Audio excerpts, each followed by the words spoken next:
सुष्मिता नेस्टीकर, सर्पमित्र आनंद शेट्टी आणि मी सोबतीला आलो होतो. आणि हा तुम्ही साप बघू शकता, भर उन्हामध्ये तापलेला होता आणि तो सावलीच्या शोधात साईडला आला होता. ॲक्च्युली हे स्कूल आहे, BK मॉडेल स्कूल, आणि त्या पटांगणामध्ये भला मोठा नाग आम्हाला सापडला होता. तुम्ही बघू शकता ह्या व्हिडिओ थ्रू. आणि जसं विद्यार्थी आणि सगळे सारे शिक्षक आहेत इकडे आजूबाजूला, आणि खूप गोंधळ चाललेला त्यांच्यामध्ये. आणि त्यांनी आम्हाला बोलवले की नाग आला आहे म्हणून सांगितलं होतं, पण आम्हाला वाटलंसुद्धा नव्हतं की तिथे नाग असेल म्हणून. कारण की ह्याच्या अगोदरसुद्धा जे आम्ही रेस्क्यू केलेलं आहे तिथे धामण म्हणजे बिनविषारी साप हा रेस्क्यू केलेला होता तिथे अगोदरसुद्धा, आणि वाटलंसुद्धा नव्हतं की नाग भेटेल आपल्याला इकडे म्हणून.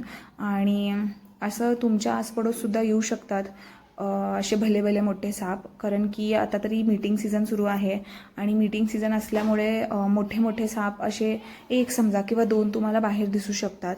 आणि पूर्ण स्कूलमध्ये हल्ला वाजला होता, पूर्ण गोंधळ चाललेला, आणि म्हणूनच मला व्हॉइस ओव्हर करावं लागलं. आणि तुम्ही हा नागसुद्धा बघू शकता. कदाचित हा 5 वर्षाचा तरी असू शकतो आणि इतका मोठा आहे. म्हटलं तर तुम्हाला काळजी घेणे खूप गरजेची आहे. तुमच्या आजूबाजूला सुद्धा असे साप मोठे मोठे येऊ शकतात, तर तुम्ही सर्वांनाच